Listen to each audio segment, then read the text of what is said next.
요한계시록 12장 1절부터 9절에 있는 말씀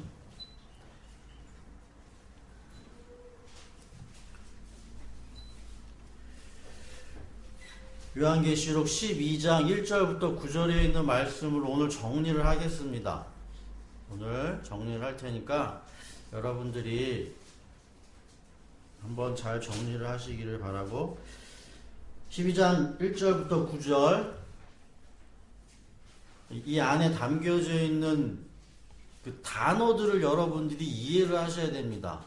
여자는 누구고 뱀은 누구고 하늘은 어디고 땅은 어디고 미가엘 천사는 뭐고 이런 것들 여러분들이 이해를 해야지 문장이 연결이 되는 거죠. 단어를 알아야 되는 거예요. 단어, 뜻. 그래야 해석이 된다는 얘기죠. 그래서 여러분들이 귀한 시간에 하나님의 은혜와 사랑이 있기를 간절히 바라면서 1절부터 9절까지 읽겠습니다. 시작. 그리고 하늘에 큰 표징이 나타났는데 한 여자가 해를 둘러 걸치고 달을 그 발 밑에 밟고 12별이 박힌 면류관을 머리에 쓰고 있었습니다. 이 여자는 아이를 배고 있었는데 해산의 진통과 괴로움으로 울고 있었습니다. 또 다른 표징이 하늘에서 나타났습니다. 머리 7개와 뿔 10개가 달린 커다란 용 한 마리가 있는데 그 머리에는 왕관을 7개 쓰고 있었습니다. 그 용은 그 꼬리로 하늘의 별 3분의 1을 휩쓸어서 땅으로 내던졌습니다. 그 용은 막 해산하려고 하는 그 여자 앞에 서서 그 여자가 아기를 낳기만 하면 삼켜버리려고 노리고 있었습니다. 마침내 그 여자는 아들을 낳았습니다. 그 아기는 장차 쇠지팡이로 만국을 다스릴 분이었습니다. 별안간 그 아기는 하나님께로 곧 그분의 보좌로 이끌려 올라갔고 그 여자는 광야로 도망을 쳤습니다. 거기에는 1260일 동안 사람들이 그 여자를 먹여 살리도록 하나님께서 마련해 주신 곳이 있었습니다. 그때에 하늘에서 전쟁이 일어났습니다. 미가엘과 미가엘의 천사들은 용과 맞서서 싸웠습니다. 용과 용의 부하들이 이에 맞서서 싸웠지만 당해내지 못하였으므로 하늘에서는 더 이상 그들이 발붙일 자리가 없었습니다. 그래서 그 큰 용 곧 옛 뱀은 땅으로 내쫓겼습니다. 그 큰 용은 악마라고도 하고 사단이라고도 하는데 온 세계를 미혹하던 자입니다. 그 용의 부하들도 그와 함께 땅으로 내쫓겼습니다. 여러분들이 이러한 내용들이 그냥 딴 세상 이야기가 아니라 여러분들 자신에게 지금 일어나고 있는 일이에요. 내 안에서 여러분들 안에서 이 일이 일어난다고요. 그 여러분들이 느끼셔야겠죠. 어떻게 해서 이 일들이 내 안에서 일어나는지를 여러분들에게 잠시 말씀을 드리도록 하는데, 그래서 오늘은 이 내용들이 정리가 되어져야지만 그 다음에 나오는 내용들도 그대로 다 연결이 되어져 있어요. 밑에 있는 부분들도 쭉. 그래서 이 내용들을 여러분들이 이해하기에 앞서서 지난주에 말씀드린 내용들을 가지고 잠시 정리를 하고 연결을 시키는 게 있는데, 요한복음 3장 16절에 이런 말씀이 있죠. 여러분들은 이 말씀을 다 외우실 거잖아요. 그죠? 하나님의 세상을 이처럼 사랑하사 독생자를 주셨으니 저를 믿는 자마다 멸망치 않고 영생을. 그죠? 그 말이 여러분들이 맞는 말 같으세요? 그러니까 우리들 같은 경우에는 그냥 그렇게 했으니까 그냥 그러려니 하고서는 그렇게 생각을 하는데, 그렇지 않은 사람들은 이 말이 참 앞뒤가 안 맞는 말처럼 보이고, 뭔가 틀린 말처럼 보인다는 얘기죠. 자, 보세요. 하나님이 세상을 사랑하셨대죠. 그리고 그 아들을 주셨대죠. 하나님이 세상을 사랑하셔서 그 아들을 주셨다라는 건 그래요. 이해가 돼요. 근데 멸망 안 받으려면 그 아들 믿어야 된대요. 아니, 그럼 하나님이 세상을 사랑했으면 그럼 다 멸망시키지 말아야지. 여러분들 그렇게 생각 안 하세요? 하나님은 사랑이시라면서요.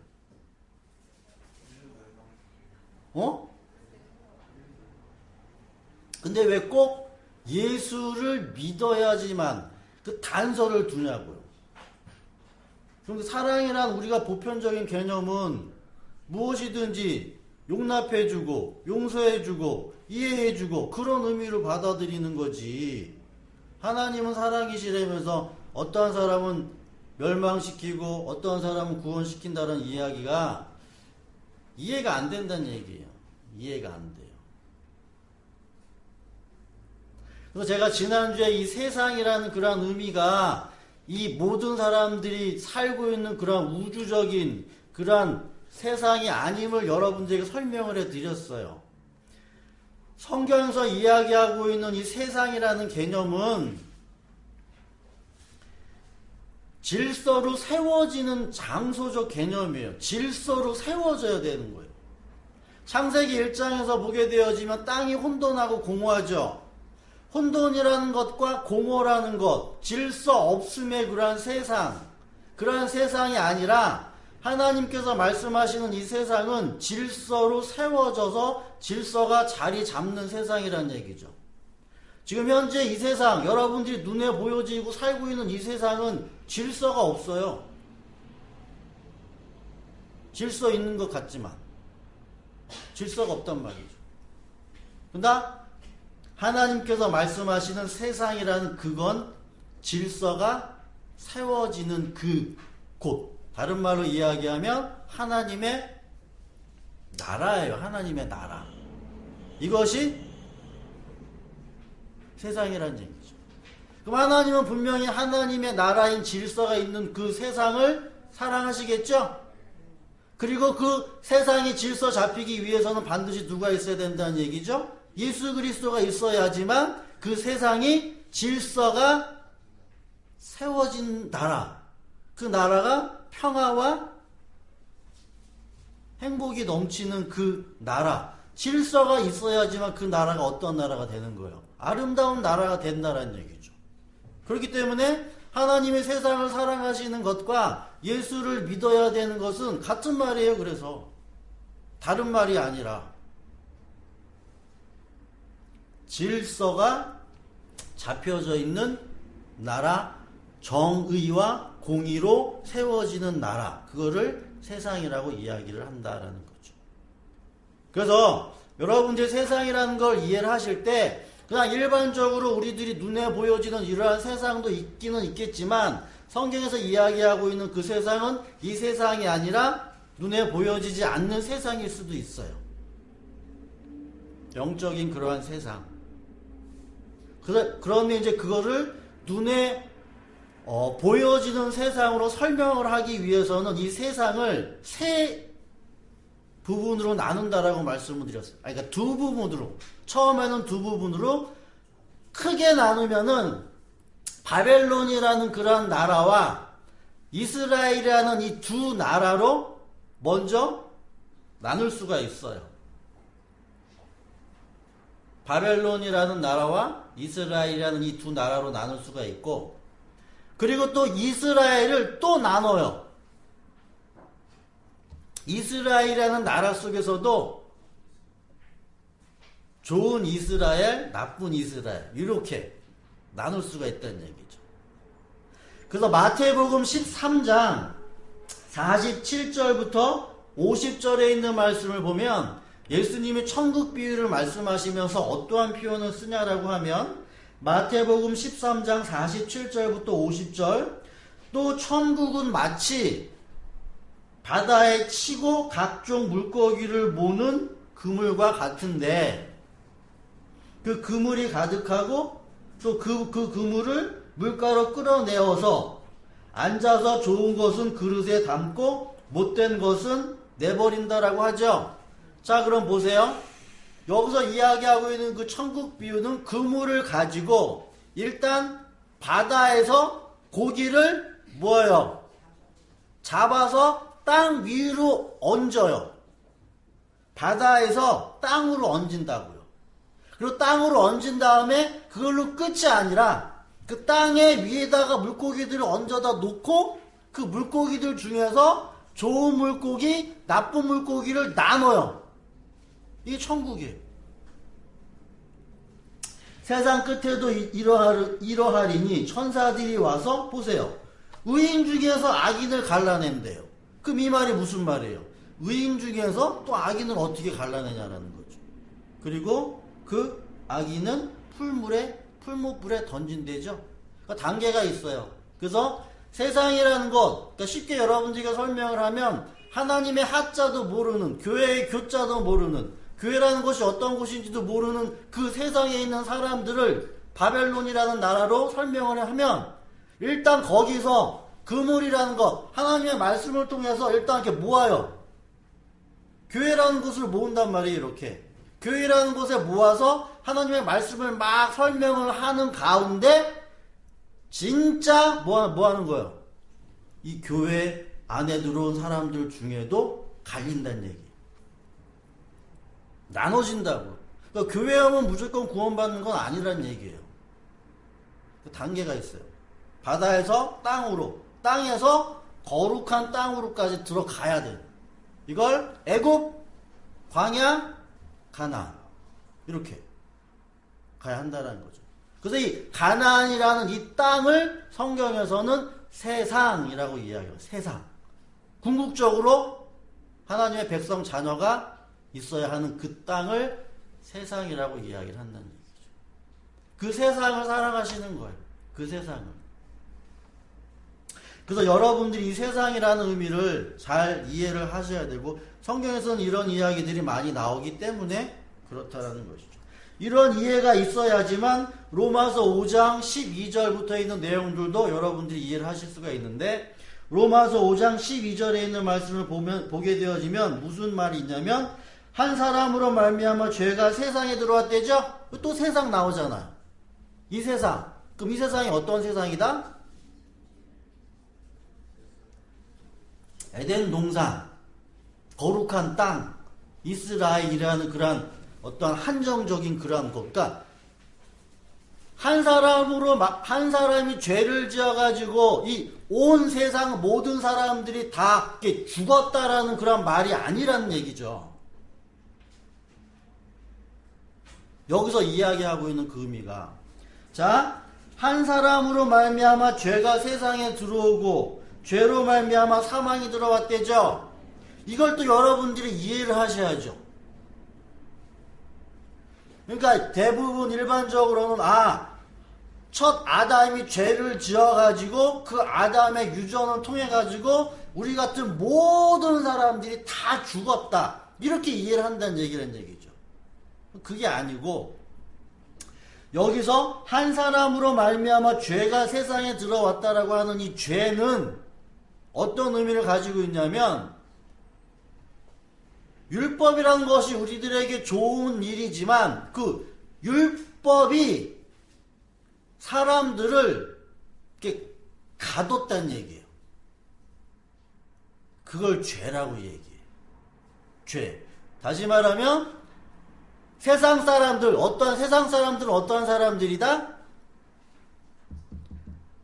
바다에서 땅에서 거룩한 땅으로 궁극적으로 가야 할 이 사람들이, 다시 말하면 이스라엘 사람들이 어디 안에 갇혀 있는 걸? 율법 안에 갇혀 있는 걸 죄가 들어왔다라고 이야기를 하는 거죠.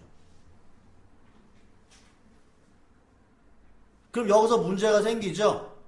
그러면 모세에게 율법이 왔는데 그럼 아담부터 모세까지는 이 이야기를 그래서 하는 거예요. 그래서 여러분들이 이해를 하실 때 성경에서 이야기하고 있는 이 죄는 윤리와 도덕적인 그런 죄는 결과적으로 드러나고 나타나는 거지, 근본적인 죄의 의미는 율법 아래 갇혀 매여 있는 걸 죄라고 이야기를 합니다. 그러니까 여러분들에게 있어서 내가 율법 안에 율법 아래 갇혀 있다라는 그 의미를 여러분들이 알으셔야지만 내가 죄인이라는 걸 알죠. 그냥 거짓말했다, 난 미워했다, 이거를 죄라고 이야기하니까 도통 이해가 안 되는 거죠. 내가 율법 아래 갇혀 있다라는 말이 무슨 말이지? 이걸 여러분들이 생각하셔야 돼요. 그러니까 율법이 여러분들을 잡고 있다고요. 그럼 결국에는 여러분들이 율법 안에 갇혀 있게 되어지면 영원히 살지 못하고 뭐 한다는 얘기죠? 죽는다는 얘기예요. 죽는다. 그거를 죽는다고 얘기해요. 성경에서. 우리의 육신이 썩어져서 흙으로 돌아가는 걸 죽는다라고 이야기하는 게 아니라 율법 아래 갇혀 묶여있는 상태. 무릇 율법 행위에 속한 자들은 저주 아래에 있나니. 그렇죠. 그러니까 다른 말로 이야기하면 율법을 지키는 게 저주라고 이야기를 하는 거예요. 왜 그러냐? 육체는 율법을 지킬 수 없거든요. 육체의 상태에서는 율법을 못 지켜요. 자, 그렇게 기록되어져 있죠? 기록된 바 누구든지 율법책에 기록된 대로 모든 일을 항상 행하지 아니하는 자는 죄 있다. 이렇게 이야기하기 때문에. 율법이 정해놓죠. 거짓말하지 마라. 그럼 그게 뭐 회색 거짓말이든 흰색 거짓말이든 빨간색 거짓말이든 거짓말인 것 자체를 아예 하면 안 돼요. 내가 10번 거짓말 안 했다가 한 번 하면 그 거짓말 한 거라고요. 내가 처음 태어나갖고 죽을 때까지 거짓말을 한 번도 안 해. 한 번도 안 해. 한 번도. 이게 법이에요. 법.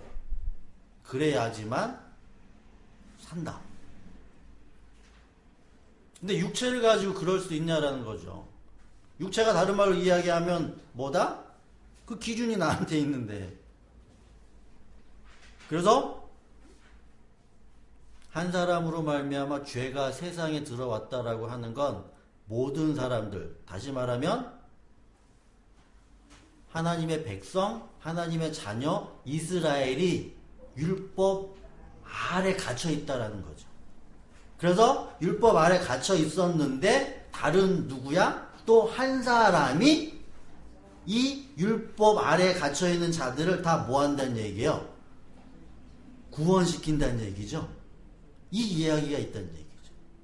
그래서 한 사람은 율법 아래 갇히게 했고 한 사람은 율법에서 해방시켰다. 이 이야기를 로마서 5장 12절부터 이렇게 쭉 이야기를 하고 있는 거예요. 율법 이야기를 하고 있는 거예요. 율법 이야기.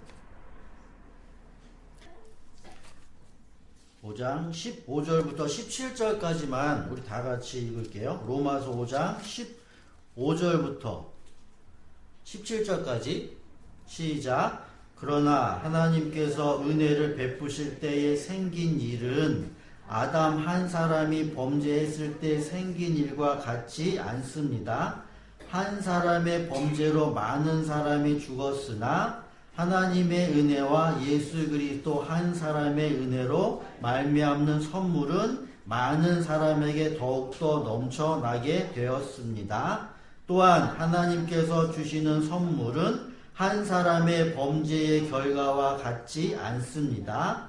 한 범죄에서 심판이 뒤따라와서 유죄 판결이 내려졌습니다마는 많은 범죄에서는 은혜가 뒤따라와서 무죄 선언이 내려졌습니다. 아담 한 사람의 범죄 때문에 그 한 사람으로 말미암아 죽음이 왕 노릇하게 되었다면 넘치는 은혜와 의의 선물을 받은 사람들은 예수 그리스도 한 분으로 말미암아 생명 안에서 왕노릇하게 되리라는 것은 더욱더 확실합니다. 그러면서 18절 19절을 이야기를 한다는 얘기죠. 그래서 여러분들이 이 말씀을 이해를 하실 때 아담 한 사람이 범죄를 했다라고 하는 그 말은 아담 한 사람 안에서 율법에 매이게 되어져서 모든 사람이 어떻게 되는 거예요? 율법 안에 끌려가고 있다는, 끌려가고 있다는 거죠. 그러니까 이 사람네들은 누구다? 세상 이런 사람들이 아니란 얘기죠. 이런 사람들이 아니에요. 그러니까 이스라엘이에요, 이스라엘. 이스라엘이 모세에게 율법을 받죠? 그래서 그들이 율법을 지키는 것 같았는데 결국은 율법에 그들이 뭐 해갔다는 얘기예요? 끌려갔다라니, 끌려갔다. 이걸 갈라디아에서는 설명을 하죠? 자, 그죠? 믿음이 오기 전에 얘기하죠? 믿음이 오기 전에 우리는 율법의 감시를 받으면서 장차 올 믿음이 나타날 때까지 갇혀 있었대죠?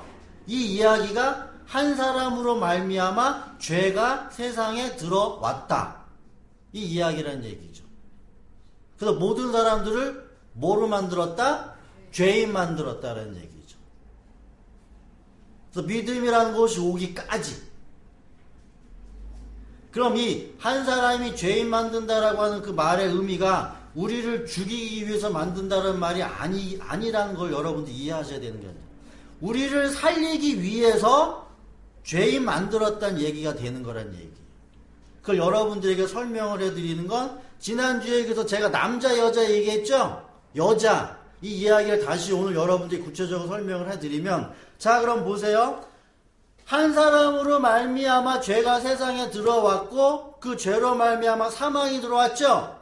근데 여러분들이 이해를 하실 때 이 한 사람이라는 그 의미를 그냥 남자 한 사람이라고 이해하시면 안 돼요. 세트예요, 세트. 사람. 하나님은 사람을 창조하시고 사람은 남자와 여자로 창조하시죠. 그래서 온전한 사람은 남자와 여자가 세트라고요. 세트.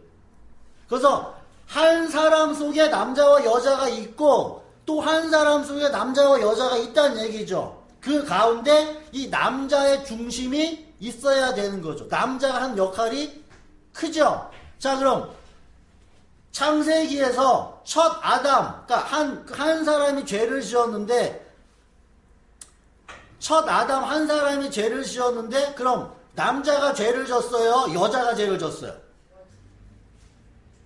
뱀이 그 간사한 꾀로 하와를 속였다고 이야기를 하죠. 그래서 우리들이 일반적으로 이해하기는 그 첫 사람 아담이 죄를 졌다라고 이야기를 하는데 엄연히 따지면 누가 죄를 진 거예요?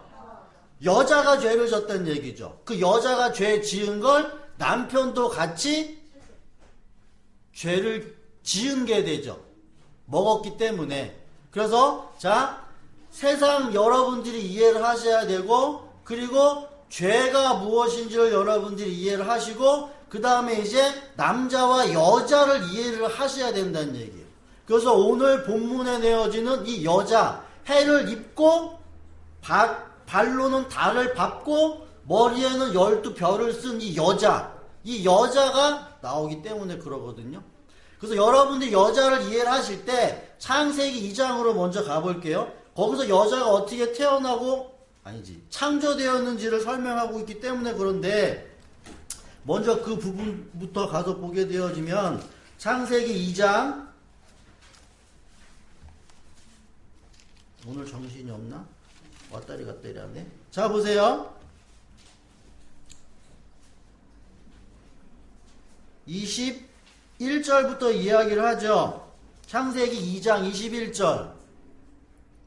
이 이야기를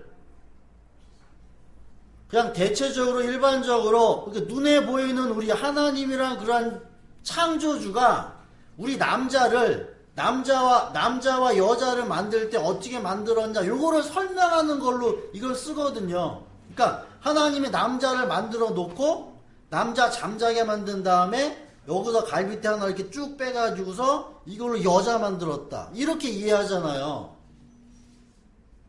그래서 남자 갈비뼈가 12개, 12개거든요. 24개 양쪽에 있는데 갈비뼈 하나 이렇게 뺐으니까 이 아담은 23개잖아요. 그럼 이 아담이 23개냐? 근데 우리들은 24개잖아요. 그럼 왜 우리들은 24개지? 뭐 이러고 사람들이 생각한다는 얘기죠. 왜 그렇게 했어요? 아담은 23개인데 왜 우리는 24개죠? 여러분 생각해 보셨어요? 쉽잖아요. 자, 제가 지금 24개 가지고 있죠? 다쳐가지고 하나 부러졌어요. 그럼 내 자식이 내가 낳으면 걔 23개의 갈비뼈가? 24개일 거 아니에요. 유전자, 이게 가지고 있기 때문에. 그죠? 뭐 이렇게 설명하는데, 성경은 그런 이야기를 설명하는 게 아니죠. 그런 이야기를 설명하는 게 아니라는 걸 여러분들이 먼저 이해를 하셔야 돼요. 이게 비유거든요. 비유. 자, 남자를 깊이 잠들게 하셨다라고 하는 이 말도 비유예요. 잠들다라고 하는 의미가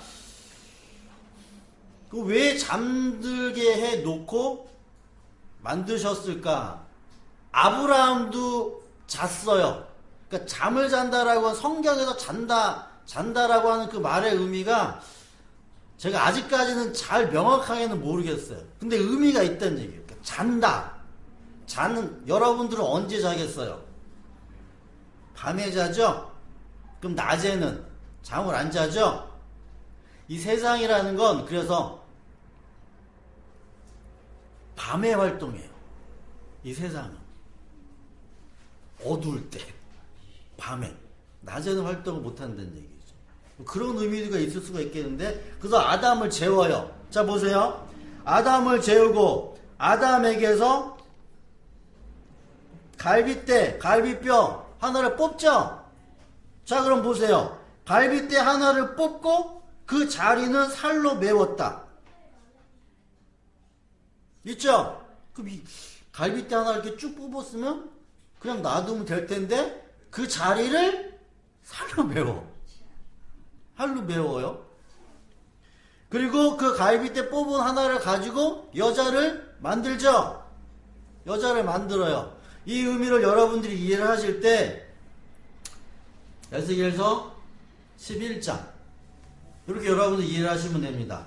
에스겔 11장에 보면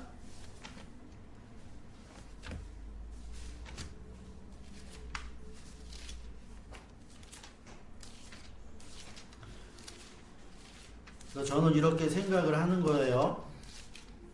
에스겔 11장 19절부터 20절을 보면 그런 표현이 있어요. 에스겔 11장 19절부터 20절 우리 다 같이 읽을게요. 시작. 그때에 내가 그들에게 찾으셨어요?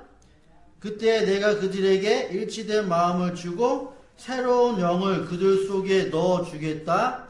내가 그들의 몸에서 돌같이 굳은 마음을 없애고 살같이 부드러운 마음을 주겠다. 그래서 그들은 나의 율례대로 생활하고 나의 규례를 지키고 그대로 실천하여 내 백성이 되고 나는 그들의 하나님이 될 것이다. 이러죠? 자 보세요. 우리들이 눈에 보여지는 우리 몸, 육체적으로 보여지는 우리 몸을 이루는 구조는 두 개예요. 일단은 뼈가 있어야 되고 그 다음에 살이 있어야 된다는 얘기죠. 이거를 비유적으로 설명을 하는 거예요. 그러니까 사람의 몸이 완전하게 되어지기 위해서 반드시 뭐가 필요하냐면 뼈가 필요하고 살이 필요한 거예요. 그래야 사람이 되는 거예요. 근데 여기서 설명하고 있는 건 뭐냐면 돌같이 딱딱한 굳어진 이 마음을 뼈라고 여러분들이 이해하시면 돼요. 뼈, 딱딱한 마음, 굳어진 마음. 근데 이 뼈가 필요하다 안 필요하다? 반드시 필요해요. 이게 필요해요. 이걸로 지탱을 해야 한단 말이죠. 그리고 두 번째로 필요한 건 뭐냐면 살같이 부드러운 마음. 이게 말 그대로 살이에요. 살로 덮여요. 그러니까 뼈가 이렇게 있고 그 위에 뭐가 덮이는 거예요? 살이 덮여야지 사람이 되죠. 마찬가지로 하나님의 형상은 살과 뼈가 있어야 돼요. 하나님의 형상은 살과 뼈가 있어야 되는데, 그래서 뼈는 하나님의 말씀인 율법을 의미해요. 율법. 딱딱함이, 율법만 가지고 있으면 딱딱하게 된다고요. 메마르게 된단 말이에요. 근데 거기에 뭐가 덮여야 되냐면 사랑이란 게 덮여야 돼요. 사랑. 은혜. 그래야지만 온전한 사람이 되어져요. 그래서 하나님의 사람은 반드시 이 두 가지를 가지고 있어야 돼요. 율법과 율법의 완성. 사랑. 이 사람이에요. 만들어진 사람. 성경에서 이 사람을 만든다는 얘기예요.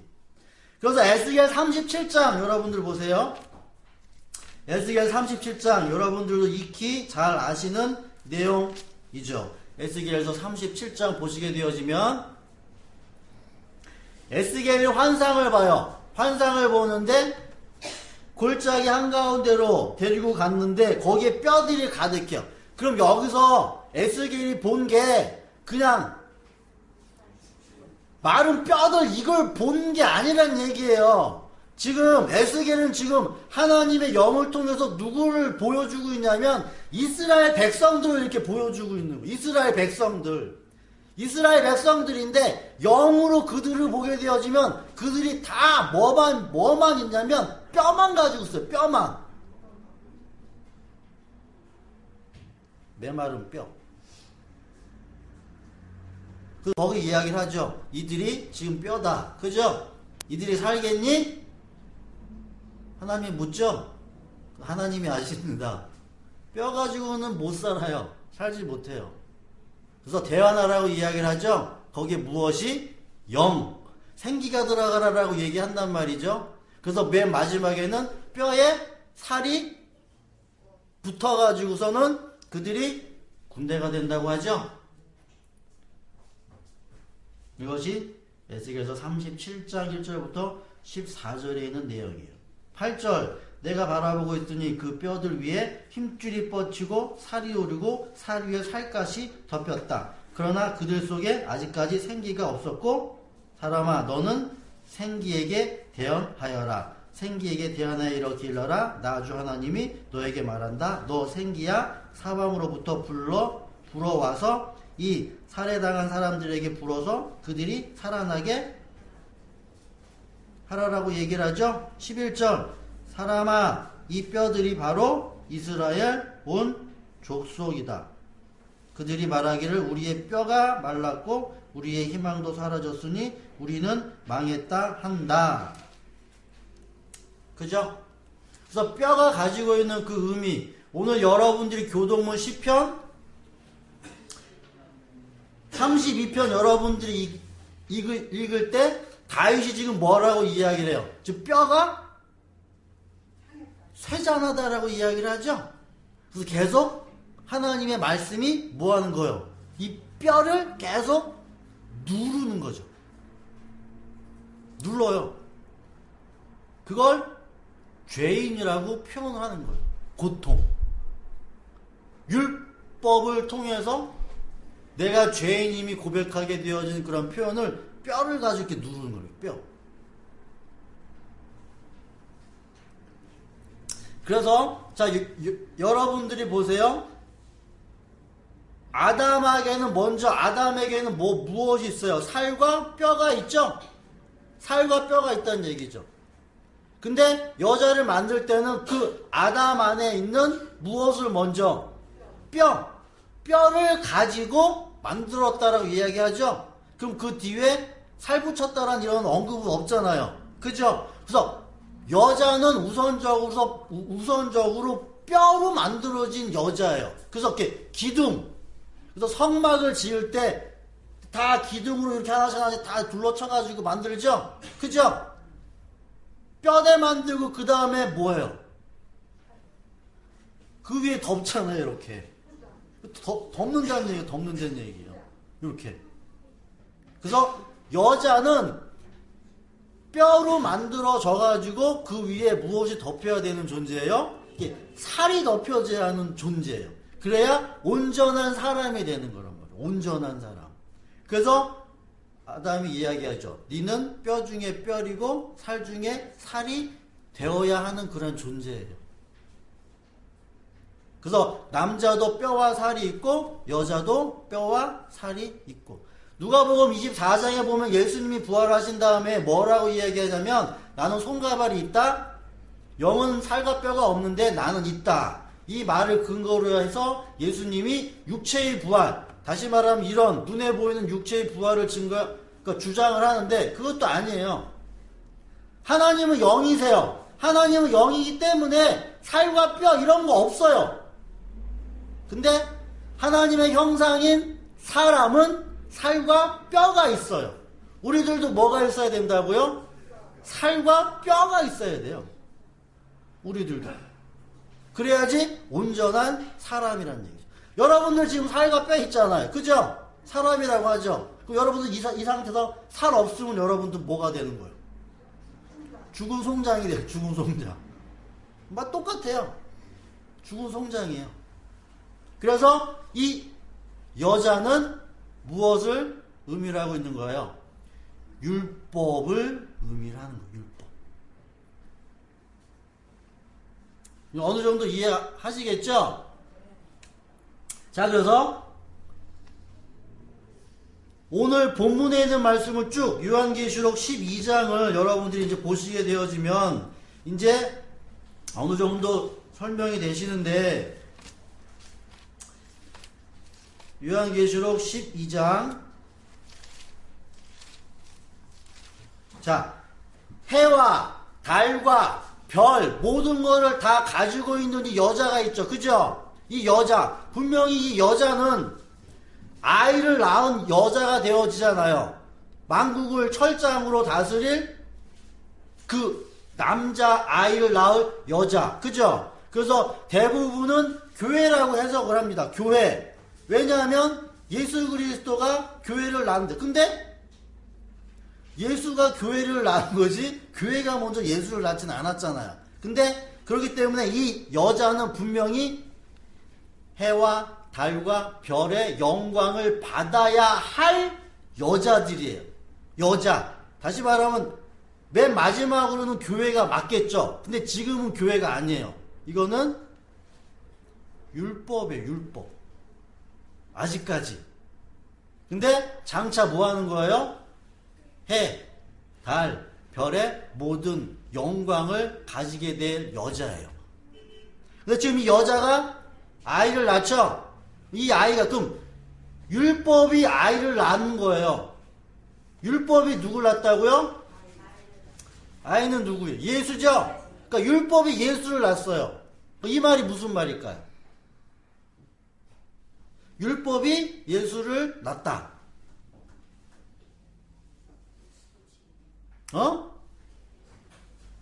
예수님도 죄인이에요? 4장 4절부터 5절. 여기 보면 기한이 찼을 때에 하나님께서는 자기 아들을 보내셨는데 이 자기 아들이 어디에서 났다? 여자에게서 나게 하시고 율법 아래 낳게 했다. 그 이유는 율법 아래에 있는 자들을 속량시키기 위해서. 그래서 지금 이 여자가 낳은 이 아이가 율법 아래에서 태어난 예수 그리스도가 되죠. 그래서 이 여자는 아직까지 어떠한 상태냐라고 하면 율법 아래에 있는 여자예요. 근데 장차 이 여자가 뭐 해야 하는 여자예요? 율법에서 해방되어야 하는 여자죠? 이 여자예요. 자, 그럼 보세요. 율법 아래에서 낳아질 그 아이를 지금 누가? 율법이 이 은혜가 나아지면, 복음이 나아지면 율법이 잡아먹으려고 기다리고 있다고요. 이걸 용이라고 얘기해요. 용, 예뱀.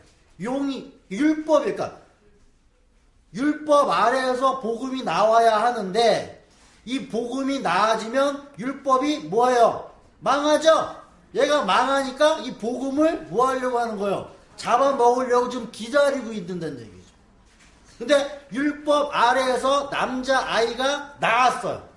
나오고 이 아이가 바로 어디로 가요? 하늘로 가죠? 하늘로 갔단 말이죠. 그래서 지금 남아있는 누가 남아있어요? 여자가 남아있죠? 그럼 이 여자가 또 누구를 낳아야 되니까? 은혜를 낳겠죠? 그 은혜를 낳았기 때문에 이 율법이 다시 또 이 여자를 뭐 하는 거예요? 쫓아가는 거예요, 이렇게. 쫓아갈 때 이 여자가 어디를 피신을 해요? 광야를 피신해요. 왜 광야를 피신하겠어요? 거기서 율법이 죽어야 되니까. 광야에서 율법이 뭐 하는 거예요? 벗겨져야 되잖아요. 그래야지만 가나안 땅으로 돌아가겠죠? 은혜를 받겠죠? 그렇기 때문에 1260일 동안 광야에서 양육받아야 한다라고 하는 그 말은 율법에서 복음으로 가기 위한 과정이에요. 과정.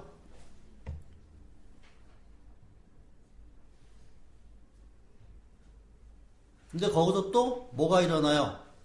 전쟁이 일어나죠? 또 전쟁이 일어나요. 하늘에서 전쟁이 일어난다는 얘기죠. 누구와 누구의 전쟁이에요? 그래서 율법과 복음의 전쟁이요. 계속 싸우는 거예요. 계속.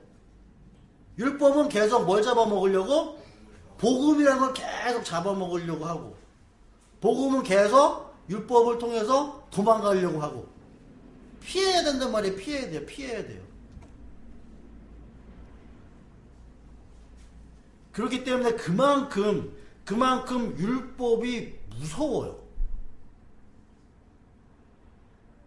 최고의 지혜를 가지고 있는 이 율법이 우는 사자처럼 계속 은혜를 모르게 하고 율법 아래 종노릇하게 만든다는 얘기예요. 계속해서. 그래서 한순간이라도 방심을 하면 바로 잡아먹혀요. 율법한테. 우리들의 삶이 그래요. 삶이. 항상.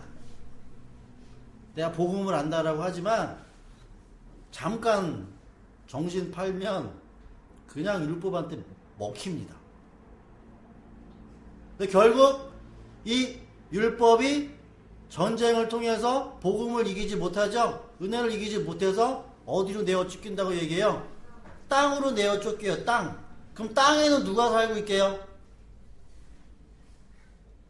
자, 보세요. 단계가 바다. 바다에서 땅 위로 올라와요. 그럼 이 땅은 마른 땅이에요. 마른 땅. 이 마른 땅에서 어느 땅으로? 젖과 꿀이 흐르는 땅으로 이렇게 가야 되겠죠. 그죠? 이 젖과 꿀이 흐르는 땅을 다른 말로 이야기하면 하늘, 땅, 바다, 땅, 하늘. 이 하늘에서 전쟁이 일어나가지고 이 율법이 위에 있다가 내어 쫓기죠. 어디로 내어 쫓겨요? 메마른 땅이 있는 그곳으로 내어 쫓기죠. 메마른 땅에는 또 누가 있어요? 여자들이 있죠. 양육받아야 할 그 여자들을 계속해서 뭐 하는 거예요? 유혹한단 말이에요. 유혹해. 뱀. 그래서 뱀이 흙을 먹는 거예요. 평생 종일. 메마른 땅에서 흙을 먹는다는 얘기는 다른 말로 이야기를 하면 은혜 안에 거하고 하는 그러한 자들을 계속해서 뭐 하는 거예요? 유혹해. 계속. 갈라디아서의 내용도 그렇고 사도 바울이나 다른 사도들이 한 이야기들이 계속 그런 이야기를 해요. 니네들이 어디로 가지 말아라? 율법으로 되돌아가지 말아라고 계속 이야기합니다. 처음에는 니네들이 육체였다가 성령을 받은 다음에 또다시 육체로 가겠느냐. 그리고 또 뭐예요? 히브리서에서 또 얘기하죠. 6장 니네들이 은사 맛보고 이거 다 봤는데 다시 니네들 또 어디로 가려고 하냐? 율법으로 또 돌아가려고 한다. 그럼 니네들은 거기서 구원받을 방법이 없다. 없다.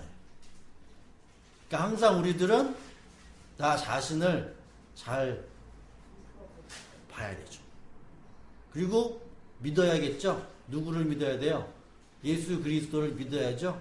그래서 그분이 사망에서 생명으로 우리를 옮겨놨다라고 하죠. 그거를 우리들이 믿는 거예요. 그래서 예수를 믿어야 돼요.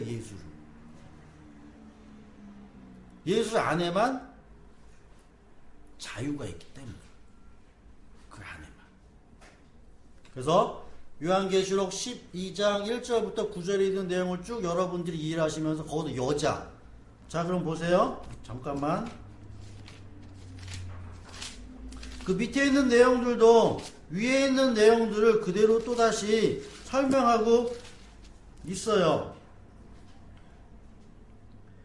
11절, 요한계시록 12장 11절 보면 우리의 동료들은 10절, 그때 내가 들으니 하늘에서 큰 음성이 이렇게 울려나왔습니다. 이제 우리 하나님의 구원과 권능과 나라가 이루어지고 하나님이 세우신 그리스도의 권세가 나타났다. 우리의 동료들을 헐뜯는 자, 우리 하나님 앞에서 밤낮으로 그들을 헛뜯는 자가 내쫓겼다. 다시 말하면 누가 내쫓겼다는 얘기예요? 율법이 쫓겨났다는 얘기예요. 그래서 우리의 동료들은 어린 양이 흘린 피와 자기들이 증언한 말씀을 힘입어서 그 악마 누구예요? 율법. 악마를 이겨냈다. 그들은 죽기까지 목숨을 아끼지 않았다. 그러므로 하늘아, 그리고 그 안에 사는 자들아, 뭐해라? 즐거워해라. 자, 보세요. 그러나 땅과 바다는 뭐가 있다? 왜 땅과 바다가 화가 있는지 이해하시겠죠? 율법 아래에 있다. 율법. 그래서 악마가 자기 때가 얼마 남지 않은 것을 알고 어디로 내려갔을 때 이 악마가 땅으로 갔어요. 땅으로. 그래서 다시 누구를 괴롭혀요? 성도를 다시 괴롭힌다고요. 성도. 그래서 그 용은 자기가 땅으로 내쫓겼음을 알고 남자 아이를 낳은 그 여자, 이 여자가 누구예요? 그래서 교회가 되는 거예요. 이제 온전한 사람, 남자와 여자가 한 몸을 이루어서 온전한 사람, 뼈와 살로 이루어진 온전한 이 사람, 이 여자를 쫓아가는 거예요. 잡아먹으려고 계속. 그러나 그 여자는 큰 독수리의 두 날개를 받아 가지고 광야에 있는 자기 은신처로 날아가서 거기에서 뱀을 피해 한 떼와 두 떼와 반 떼를 양육받는 데죠. 1260일. 위에 있는 내용을 다시 한번 설명을 하는 거예요. 그리고 보세요. 15절. 그 뱀은, 그 율법이라는 건 그 여자의 등 뒤에다가 입으로 물을 강물과 같이 토해내서 그 강물로 그 여자를 휩쓸어 버리려고 하였습니다. 이 말이 무슨 말이에요? 율법이 복음을 가진 자들에게 계속 뭘 요구해요? 율법의 선한 행위를 계속 요구하고 말한다고요. 이게 강물을 토한다는 얘기예요. 야, 네가 하나님의 자녀로서 율법 안에 살아야 되는 그 의미를 네가 알고 있니? 라고 하면서 계속 얘기해요. 네가 어떻게 살아야 되겠니? 율법의 선한 행위를 네가 보여야 되지 않겠니? 라고 계속 뱀이 얘기한다고요. 강물을 토해내듯이. 근데 뭐예요? 땅이 그 여자를 돕대죠? 이 땅이 그 여자를 도와요. 이 땅이 어떤 땅인지를 글쎄요. 제가 하여튼 그래서 땅의 입을 벌려서 용이 입에서 토해낸 강물을 삼켜요. 이 땅이. 그래서 그 용은 그 여자에게 노해서 그 여자의 남아있는 자손, 곧 하나님의 계명을 지키며 예수의 증언을 간직하고 있는 사람들과 싸우려고 떠나갔고, 그때 그 용은 어디에? 바다의 모래에 섰어. 모래에 섰어. 이게 다음에 되어질 맨 마지막 전쟁. 그래서 여러분들이 이해를 하실 때 정리를 하시면 율법 알아야 되고 복음 알면 끝이에요. 다른 것도 알 필요 없어요. 성경은 그걸 계속 이야기를 해요. 복음을 알기 위해서 율법을 통해 하기 때문에 반드시 사람은 단단한 마음인 그 뼈가 있어야 하겠지만 그 뼈만 있으면 결국에는 죽어요. 그 위에 부드러운 마음인 살이 덮여야 됩니다. 사랑으로 완성이 되어져야 한다. 그리스도의 사랑. 이 내용이 요한계시록 12장 내용. 다시 한번 여러분들이 잘 생각을 하시고 여러분들 안에서 열매를 맺으셔서 우리 예담교회 귀한 성도 여러분들은 내가 교회에 나와 교회에 앉아있다고 구원받았다 라는 생각은 하지도 마시고 오직 뭐예요? 하나님의 말씀이 여러분들을 살린다는 거죠. 말씀이 여러분을 살려. 그리고 여러분들 안에 무엇이 있어야 돼요? 뼈와 살이 있어야 돼요. 뼈와 살. 율법도 알아야 되고요. 그 율법에서 해방되어져야 하는 것도 여러분들이 아셔야 한다는 것이죠. 그러한 은혜가 여러분들의 삶 가운데서 지속적으로 있게 되어지기를 간절히 바라고 우리 여러분들 하나님의 은혜 구하세요. 하나님 내가 여자 뼈만 있으면 안 되죠? 그래서 요즘 같은 경우는 살 다 빼가지고서 빼짝 마른 여자들을 좋아하는데 성경적으로 보면은 그런 여자들은 꽝이죠. 어떤 여자가 그래도 예쁜 여자겠어요? 살 둥둥게 뜬 여자 그런 여자가 복된 그런 여자겠죠. 그런 여자들이 되어지기를 간절히 바라고 그래서 여러분들 그 다이어트 하지 맙시다. 다이어트 하나님의 말씀에 다이어트를 하지 않는 여러분들 되어지기를 간절히 바라겠습니다. 기도드리겠습니다. 하나님 아버지 감사함을 드립니다.